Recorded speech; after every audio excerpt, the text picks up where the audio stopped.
Well, greetings. Due to the chaos out there at the moment and the fact that most business is ground to a halt, there are quite a few of you, including my clients, that are desperately searching for legitimate information, not just on the coronavirus, but how it's impacting Florida real estate. I'm Chris Poff with Florida Real Estate Wizards, and buying, selling, and renting property in Florida real estate is currently affected by the pandemic. Many of you have contacted me with your questions and concerns. So in an effort to contribute to the solution and not be a part of the chaos, I've created this resource vault to help you with your questions on the coronavirus as well as its impact on Florida real estate. Now, a disclaimer here, this is my best effort to report legitimate info. There's a bunch of BS out there. In fact, our government has denied this for the last 3 months, and it's only been the last couple days that they've actually acknowledged the severity of this, and mainly due to the fact that we are now number one in the world with cases.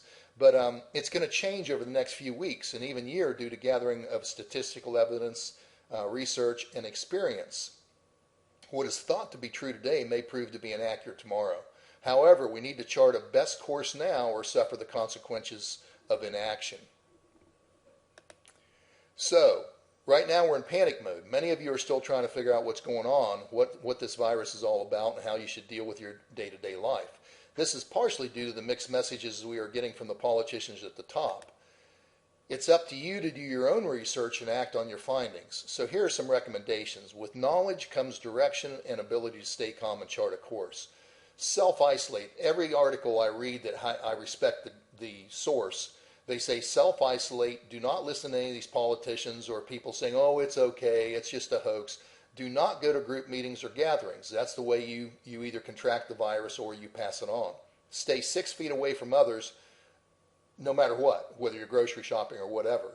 If you cough, use your elbow as a buffer, not your hand, because the virus appears to be spread mainly by droplets of saliva, sneezes, or contact with infected person's mucus. Wear a mask if possible.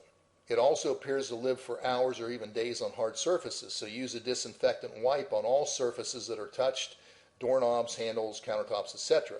Wash your hands for 20 to 30 seconds often. Use an alcohol-based rub when you can't wash your hands. The symptoms, it seems that the most reported symptoms that differentiate the coronavirus from other common flus is that many report a dry cough and fever. It can then develop into respiratory complications which can result in shortness of breath and in some cases pneumonia and death. The reason that you need to self-isolate even if your government is saying something different and relaxing standards is that even if you aren't showing symptoms, you can be a carrier. You can affect many other persons, tens to hundreds. Some of them will need hospitalization, and not just those over 60 years old. Up to 20 to 40% of those under 50 will also need medical care.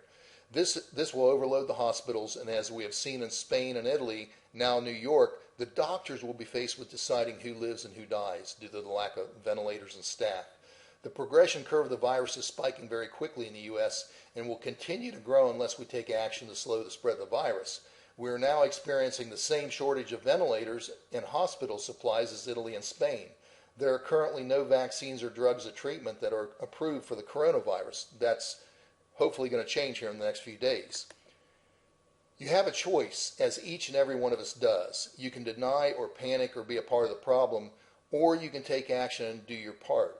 We can get through this and be stronger and more cohesive if we choose to take the correct and safe action. Now, there's going to be more videos. I've got videos on the impact on real estate, as well as I'm going to continue to add any good articles I see from other trusted sources, the World Health Organization or the CDC, depending on who's saying it. If it's a politician, I don't know about that. But, I'm going to try to do the best I can to bring you good sources so you can make your own mind up on what's going on with this pandemic. I'll talk to you next video.